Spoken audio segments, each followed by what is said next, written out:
Segwaċi tal-Kamra Sportiva, grazzi tal-li qed tisseguna darb'oħra għal dan l-episodju ta' Mix Zone.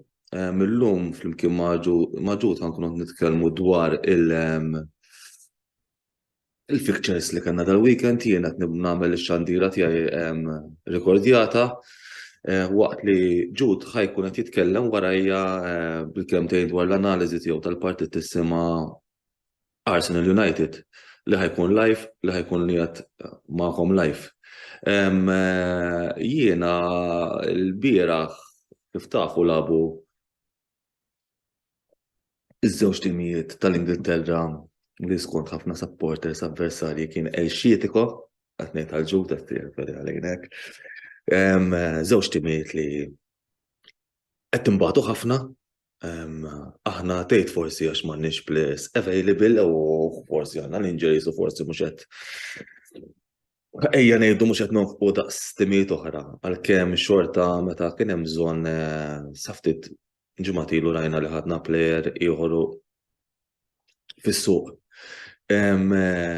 Chelsea huwa tim li aħna bħala skwadra Liverpool infaqna fl-aħħar dawn 10 transfer windows, iċ-Chelsea dal-aħħar 6 xhur nefqu s-somma ta' 500 miljun. Il-500 miljun nerġa' ngħid aħna Liverpool infaqnihom dal-aħħar 10 transfer windows, jiġifieri żgur m'għandhomx problema u għandhom aktar options mill-iskwadra li nżomm magħha jien tal-Liverpool bi players minn fejn jaslu. Għandhom owners ġodda tkun tgħid kollox ukoll, għandhom manager ġdid, kellhom transaction kbira ġifieri xorta waħda wkoll jista' jkun il-prestazzjoni li għandhom bħalissa mhux xi waħda daqshekk tajba għaddejjin minnha minħabba fekk. Kif tafu meta nagħmel xandira rekordjata qed warajja backdrop differenti u llum rajt din l-istampa fuq l-internet mument. Sorry, skużawni, in-naħa l-oħra le. Jew ħawat jiena. Moment fej kellna l-logħba tal-bieraħ fej Ellison kien qed jagħmel dan is-sejf u rajt din l-istampa tal-backdrop fej għamlu l-istampa tal-Jordan tal-Air Jordan u qed ħan ixxerja magħkom it-telespattaturi tal-Liverpool kultant iħobb inbiddel il-backdrop jiena biex tgħid tagħmilha waħda interessanti. X'kellu jkun ir-riżultat tal-bieraħ? Sfortunatament jiena minħabba raġunijiet ta' xogħol tlift l-ewwel ħaf u ma stajtx nara l-logħba kollha kemm hi. Però nista' ngħid li minn naqra li rajt kummenti dwar l-ewwel ħaf il-Liverpool ma kinux qed jagħmlu xi logħba daqshekk tajba fil-fatt batew ħafna u bil-kummenti li rajt iċ-Chelsea kienu ħafna aħjar. X'nieħu pożittiv minn din l-logħba? Kien ikun ilu ma jkollna fil-Premier League. Fil-Premier League qed nirreferi mhux għal tazzi domestiċi oħra jew Champions League, tazzi kontinentali. Kien ilu ma jkollna clean sheet, ġifieri li għal darba ġibna clean sheet fil-Premier League. Diġà hemm xi ħaġa pożittiva. Għalkemm ma ħadniex 3 punti li idealment kien ikun ridna 3 punti biex forsi nibdew nlaħqu mal-avversarji tagħna dawk it-timijiet li hemm qabilna li qed narana għad diffiċli aktar ma jgħaddi żmien u sfortunatament ikollna nammettu li aktar ma jgħaddi żmien aktar ħad tkun diffiċli. Forsi orajt kien hemm esperti oħra tal-futbol fejn qalu li Liverpool għadu kmieni għalihom biex jkunu jistgħu jirranġaw il-forma tagħhom u jiġġieldu mal-ewwel erba' għalkemm nemmen li diffiċli u vera forsa tista' ssir il-Liverpool il-draw tal-bieraħ ma tantx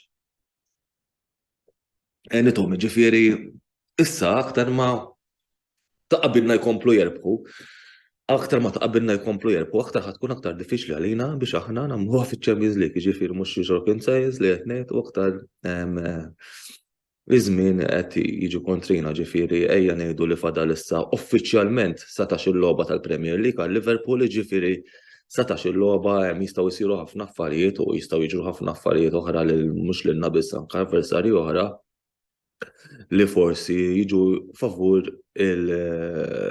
favorina u nkunu nistgħu nitlgħu dik l-imbrika klassifika. Preferġa kif ġara l-bieraħ aħna din id-draw ma kienitx xi ħaġa li għenitna. Aħna mill-bieraħ law ridna u anke minn l-lob ta' qabel ridna bdew nerbħu l-lob u daw il-lob mhux qed nerbħuhom.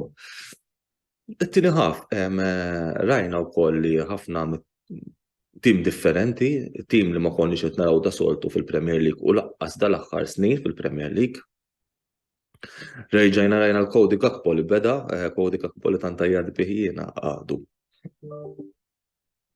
Qed isiba diffiċli biex għadu. Qed isiba diffiċli biex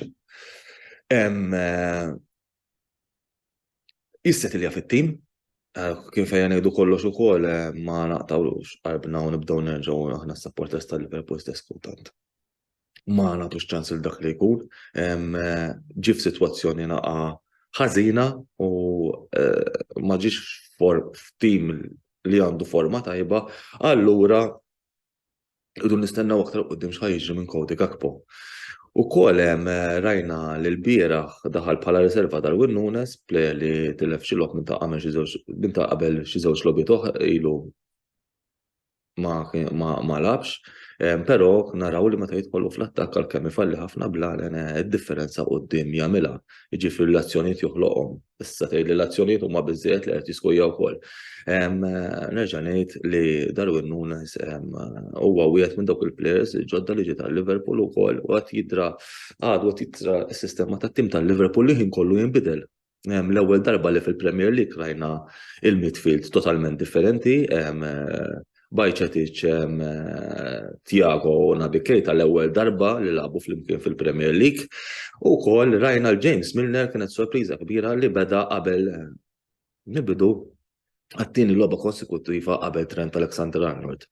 Fin-nofs rajna li Konate żamm postu u rajna li Gomez ukoll wara l-logħba tal-Wolves żamm postu u ġie preferut tista' tgħid tal-line-up flok Joel Matip, jiġifieri wkoll nista' ngħidu Gomez issa wieħed minn dawk l-starters li qed jibda. U wkoll rajna l-Andy Robertson li żamm u reġa' rajnih fil-pożizzjoni tiegħu ta' left back.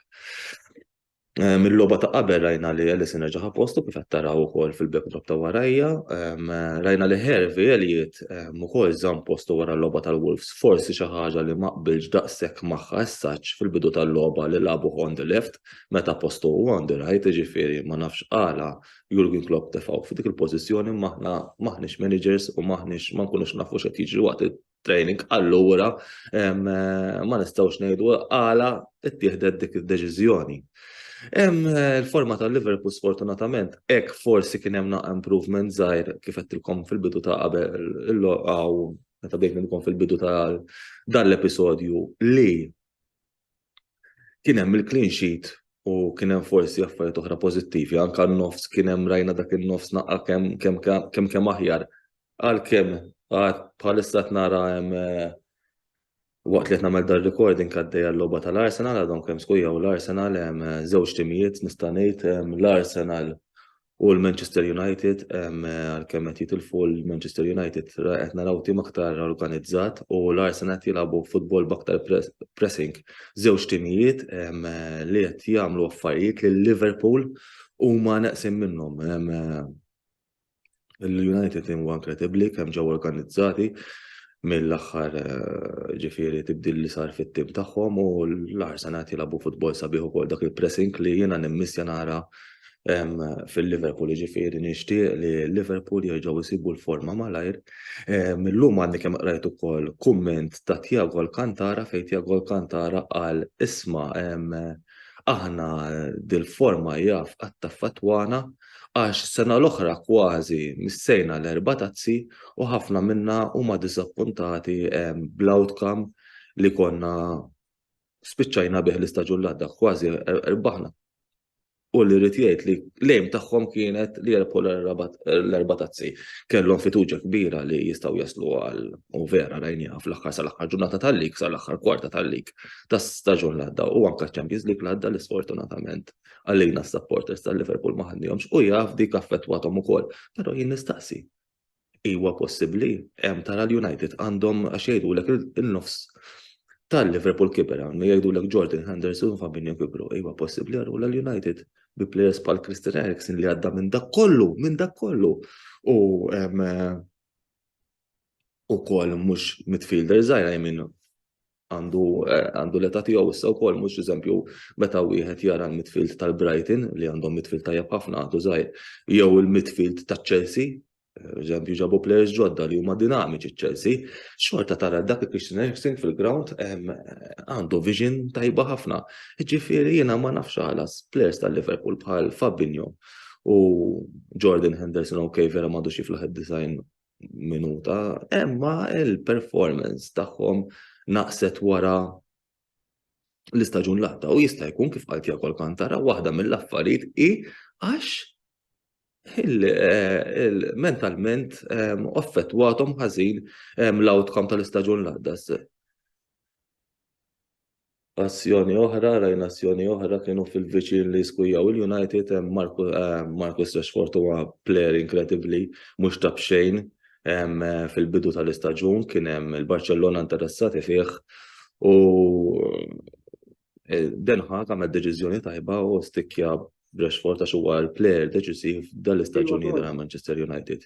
Jiena xtaqt nidħol live, però sfortunatament qed iħossni naqa' ma niflaħx illum u xtaqt nidħol nistrieħ naqa' kmieni. Xtaqt nidħol live ukoll biex forsi kien ikolli l-opportunità għal darba nkunu live flimkien ma' Jude Samuel Kawki. Jiena allum ħani qafaw sa fejn naf jien issa l-logħba li jmiss tal-lig ħaniċċekkja flimkien magħkom hija fi żmien għandna xi ġimgħa waqfin minn għalija mill-Premier League, però ħanejdilkom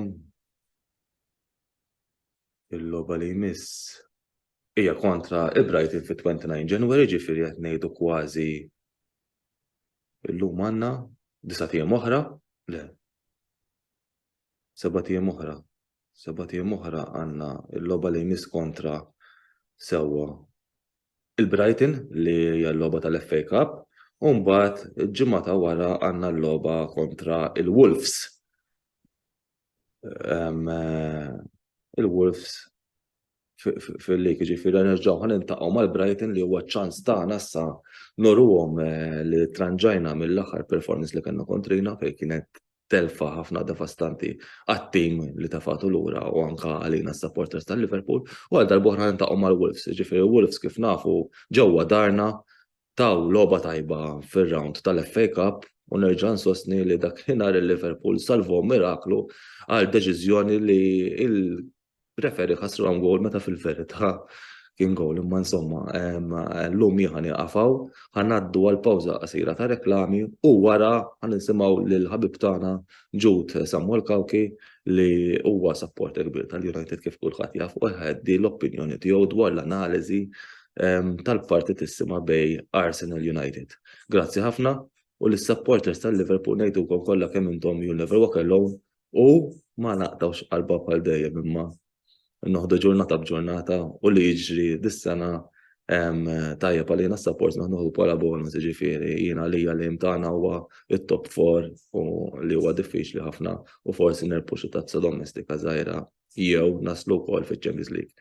Imma naraw ħadd ma jista' jiġri fil-futur. Grazzi ħafna you'll never walk alone. Saħħa.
Lejla tajba, b'tiegħi tal-Kamra Sportiva, ftit ilu kont qed insegwi x-xandira rekordjata tal-ħabib tagħna il-Kopajt Chris fejn qal illi l-bira għamil xi kummenti fuq il-partita tagħhom kontra Chelsea fejn issema l-xitko klassiko, pero jiena għad iktar ħan ikkoreġina għali li l-lum. Jiena ma diskrifitejx dak il-loba b'dak il-bot imma għad iktar l-speċi struggle of the mid-table team. Ġifieri fil-verità huma żewġ timijiet li bħalissa vera qegħdin struggling tal-aħħar il-Manchester United it-tim tiegħi għaddejna minna, ġifieri ma dak huwa sabiħ tal-futbol daqqanti kun ta' fuq u daqqat fuq isfel ukoll. Ġifieri bħalissa qegħdin napprofittaw naqra ruħna aħna tal-United biex nimxu ftit lil tal-Liverpool għax dal-aħħar snin nibxuna naqra mhux ħażin. Illum fuq il-logħba tal-lum sfortunatament bħalissa niżda x-xita hemm barra niżda naqra mal-temp fuq il-United, ġifieri kemm l-aħħar logħba kontra l-Crystal Palace fejn lajna go fl-injury time u llum saħansitra rġajna repetejna l-istess storja, tlifna l-logħba kontra l-Arsenal, ġifieri issa ikkonfermajna li ħadna panċer, però meta tieħu panċer fil-karozza ma tbiddilx il-karozza, tbiddel issewwi l-panċer il-partijiet tal-karozza meta jkollok il-ħsara tprova tbiddilhom u jiena nemmen li x-xufier li qed isuq il-karozza tal-United huwa bniedem reliable ħafna, jiġifieri xorta waħda neqpa' nsostni li għandi fiduċja kbira fil-coach tagħna Erik ten Hag. Illum forsi kien hemm xi deċiżjonijiet ma tantx qbilt miegħu, jiġifieri naħseb li pereżempju plejer bħal Garnacho kellu jidħol qabel. Jekk kellu xibda Scott McTominay jiena wkoll kont sorpriż, kont nippreferi eżempju jibda Fred milli jibda Scott McTominay għax naħseb dal-aħħar logħbiet Fred kien plejer aħjar minn McTominay, però hija dik deċiżjoni tal-coach, il-coach jara ċertu affarijiet fit-training, forsi plejer inħass iktar fresh u għal daqstant tagħti wkoll tirrispetta lill-coach Erik ten Hag, però naħseb li jiena plejer bħal Garnacho kien forsi joffri iktar teddida lil-United u forsi konna nistgħu forsi nġibu riżultat aħjar. Konna close ħafna biex nġibu riżultat, ġifieri noqgħodux nomoduha, konna close ħafna u bħalissa li ġib riżultat away mal-Arsenal. Naħseb huwa l-iktar ground difficile li tista' tmur tilgħab il-futbol ġewwa l-Ingilterra. Jiġifieri dik hija xi ħaġa li għalhekk nemmen li qed isir progress fil-United kien ġifieri ftit jiem ilu kont għamilt il-video fejn għad kont ottimist għall-logħbiet li ġejjin. Infatti kontra l-Manchester City jerbaħnija mal-Crystal Palace konna close ħafna li nerbħuha ġejna draw, illum konna close li niġu draw, però l-logħba tlifnija. U tlifnija kontra bħalissa l-iktar tim li għad inform l-Ingilterra. Ġifieri nagħti naqra meritu hemmhekk jiġifieri lill-Arsenal ukoll. Ma tistax inti tanalizza kollox in a vacuum u trid tagħti l-meritu lill-avversarju. Għandna kumment hawnhekk minn ħabib tagħna Clayton Healy fejn qed jgħidilna mela Ten Hag dak din li jitfa' Bruno mal-linja ma jaqbel xejn kull men Peppelis u kemm illum. Iva hija Bruno Fernandes lemmen postu anka jiena ġifieri ma nafx postu fil-linja wkoll ġiġa kienu ppruvaw jagħmlu jilagħbu hemmhekk ukoll. Illum prova sostituzzjoni wkoll ġifieri ma ħadmitx. Ġifieri jiena nemmen li Erik ten Hag ovvjament ikun qiegħed jieħu noti ta' kollox li qed jiġri ma ninsewx illi dan għadu fil-bidu fil-proċess tiegħu mal-United u ħajsiru l-iżbalji kif jagħmel kull coach. Ġifieri jiena xorta waħda ma ninkwetax ħafna fuqhom dawn l-affarijiet vera riżultat ma wasalx, però ovvjament nittama ovvjament il-coach jitgħallem mill-iżbalji kif nitgħallmu aħna wara kollox kif se jitgħallmu l-plejers għax anke telfa wara llum jiena nemmen li dika anke meta tiġi eżempju jekk insaħħu l-iskwadra għas-sena d-dieħla. Jekk ikollna forsi owners ġodda għax dik hija mistoqsija oħra. Dawn l-esperjenzi fejn inti kont so close biex iġġib ir-riżultati u ma ġibthomx, nemmen li iktar iġġib team cohesion. Ġifieri għax inti fil-ħdaq bħal bniedem ikun għadda ħafna minn ħajtu, meta tkun għaddejt ħafna minn ħajtek, inti l-karattru tiegħek jissoda u dik ħafna drabi tibda twittilek it-triq għas-suċċess. Għandna kumment ieħor mill-ħabib tagħna tal-Liverpool il-Kopajt tajjeb daqskom kontu puncture tieħdu għax tkun il-fist fuq musmar jew għax tkun blajt bankina riġralkom ma ħallelkomx tparkjaw viċin tagħkom.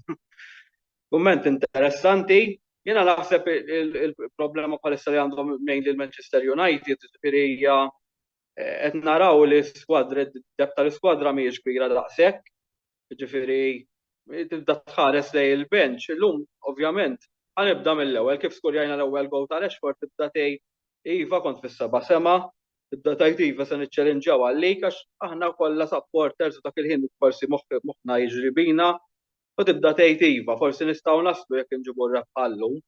Però meta nkunu tow ma' tim bħall-Arsenal qegħdin away u tħares lej il-bankina ejja nammettu illi ma kienx hemm minn plejer ta' forsi Garnacho ma tantx kien hemm plejers li tajt taddaħħalhom li jagħmlu impatt u għandna nkunu bħala tim li fl-opinjoni tiegħi huwa l-ikbar klabb l-Ingilterra nkunu dependenti biss fuq Rashford, nkunu dependenti fuq Casemiro, illi llum jekk kien hemm xi dubju kemm jinħass Casemiro, illum ikkonfermajnija ġifieri, diġà ġejna f'sitwazzjoni li m'għandniex min jirreplacja lil Casemiro. Nafu kemm ġejjin lob, ġifieri rridu nilħu tragward tagħna fil-lig. Qegħdin nittamaw li nerpu tazza fil-Carabao Cup u l-FA Cup nibqgħu navvanzaw kif għadna hemmhekk. Ġejja l-Ewropa League żewġ konfronti kontra l-Barcellona. Ġifieri jiena llum mainly rajt tliet issues. Rajt issue li ma kienx hemm Casemiro, rajt issue illi ma kellix plejer effettiv fuq quddiem għaliex indipendenti wis fuq Rashford u llum Rashford tarġa' ma kienx il-main center forward, Martial nafu id-difetti kollha tiegħu, nafu t-tajjeb tiegħu ma nafu li għandu ħafna difetti wkoll kemm bħala injuries tiegħu u kif ukoll quddiem il-lasta u ma rajniex bankina. Għandna ġibna plejer il-Weghorst imma huwa ovvjament ġej minn lig li huwa pjuttost livell ħafna żjed baxx mill-Premier League, ġifieri għadu ġej, għadu fresh, issa għadu ma kellux ċansi, ġifieri biex tinżalu l-kappell trid ġismu, ġifieri plejer tgħid kont ifalli ċansis tgħid bħal kif eżempju jagħmel Darwin Núñez, qed jitlef ħafna ċansis fl-opinjoni tiegħi, għalkemm xorta ngħidem tieħu iċ-ċans għax dan plejer ġej mill-lig differenti u xorta jagħti riżultati, mhux kulħadd jaqbad mill-ewwel. Nemmen li ma naħsibx li huwa dak il-tip ta' plejer naħseb li bħalissa l-United se jtellana fil-livell ieħor, però ovvjament għall-iskwadra tgħid. Però aħna bħala klabb nemmnu li għandna bżonn iktar plejers ta' kwalità u dan irridu illi l-owners tagħna jippekkjaw ukoll lill-manager. Jiena naħseb se jinbidel il-klabb, ovvjament ma nimx qed nimmaġina li se jsiru investimenti f'Jannar, ġifieri qiegħed kwiet u minix qiegħed nistenna ħafna u dan ġifieri naraw ovvjament jiġri mbagħad iktar fis-sajf. Ġifieri jekk nemmen jiena nemmen fil-opportunità, ġifieri qed naraw l-Arsenal diġà għadhom jibqgħu jagħmlu l-investiment issa dal-Arsenal. Ġifieri s-sena l-oħra laqas biss daħlu mal-ewwel erba'.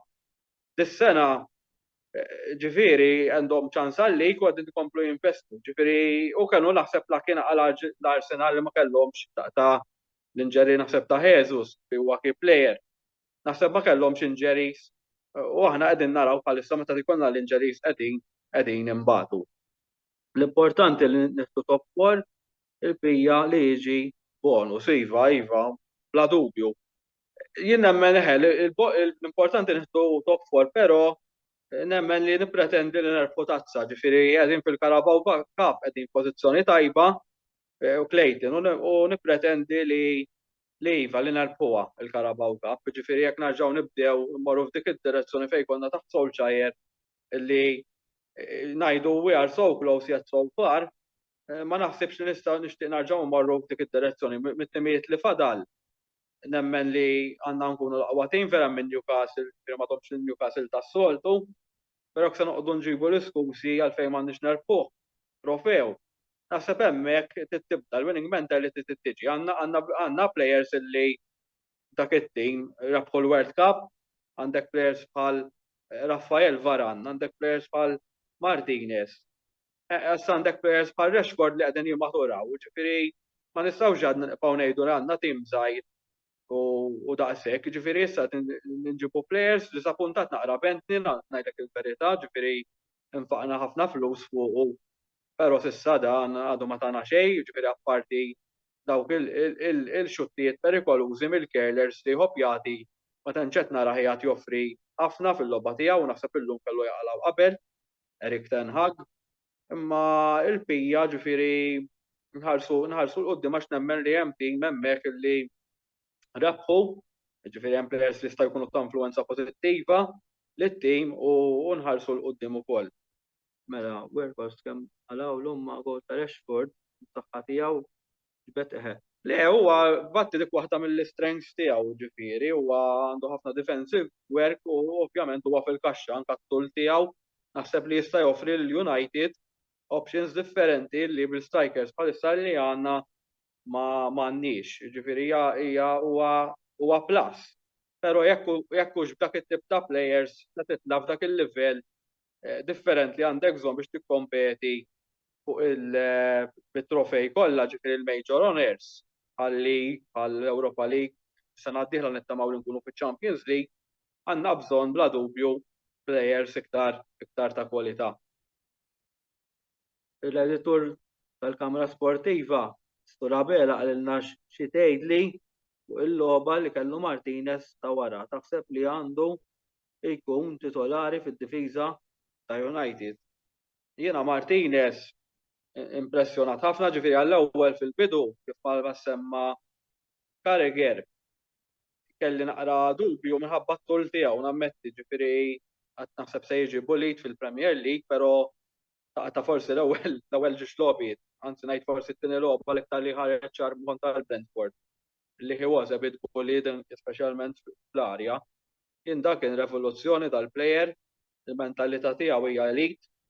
Naħseb li huwa fighter tip ta' karattri li għandhom bżonnhom ħafna l-United ġifieri fl-aħħar snin.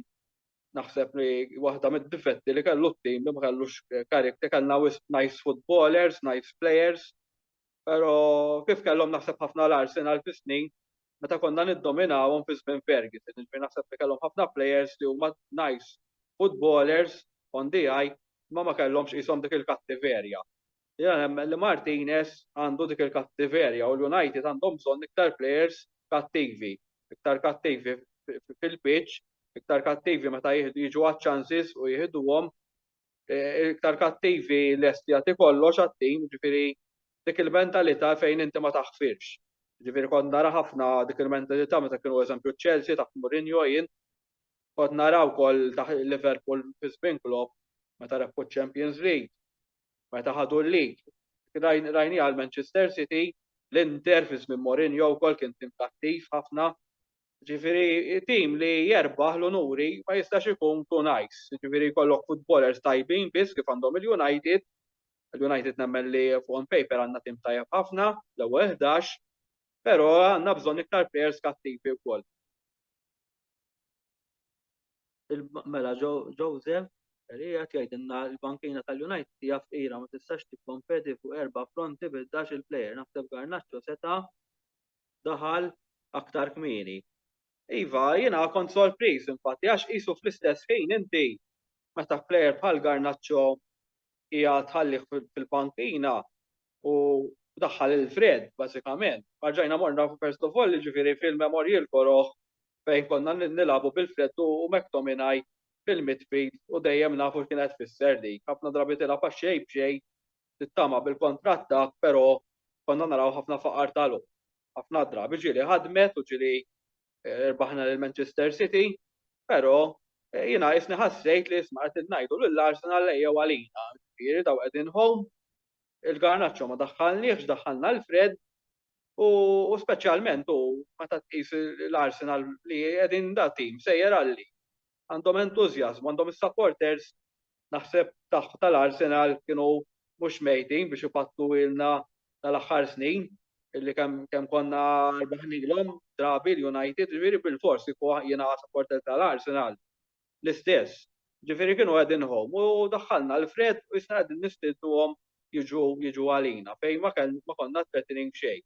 Kont qed nara ma' ħabib tiegħi l-logħba l-unika forsi mod li jistgħu jiskurjaw il-United jarġgħu forsi b'corner, jiġifieri li jiġina xi ċans ta' bla ħsieb, imma l-bqija qatt ma deret li l-United jistgħu b'xi mod jarpu din logħba. Ġifieri konna qegħdin nittamaw hanging in there billi nġibu riżultat ta' draw, però naħseb illi noqogħdu nifirħu żejjed imbagħad bid-draw. Ovvjament kien ikun riżultat tajjeb, però inti l-logħba dejjem trid tipprova terbaħha. Ġifieri meta tibqa' tiddefendi u tistiden l-opponent iħebb biex jerbaħha hu l-logħba u mhux inti.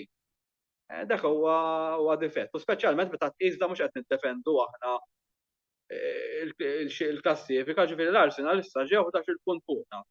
Logħba inqas, ġifieri bażikament kull ċans li kellna biex forsi nilqhom spiċċa u nemmen irridu nitgħallmu minn dawn l-esperjenzi. L-editur jiena għalija l-gowl tat-Twitu kien offside u Ricardo ma tantx nixtieq immur f'dik id-direzzjoni, forsi jkolli ċans noqgħod narġa' narah, imma jien nemmen il-futbol it's about luck, ġifieri kontra l-Manchester City l-United naħseb kienu forsi min jargumenta li konna fortunati li ġibna l-gowl 1-1. Jista' jkun kien hemm ikun argumenta forsi kontra l-Palace ta' kellna penalty wkoll, però jiena nemmen li inti tieħu dak li ħaqek fuq staġun, ġifieri hawn min. U di ngħidha ġifieri fil-ġenwità kollha. Il-United eżempju meta kienu jirfa' ħafna taħt Alex Ferguson. Meta ma kellniex l-aħjar tim fl-Ingilterra ma rbaħniex il-leagues. Ma rbaħniex ġifieri inti fuq staġun ħafna drabi tieħu dak li ħaqek. Meta l-Liverpool rabħu l-lig kien ħaqhom jieħdu l-lig u ħaduh.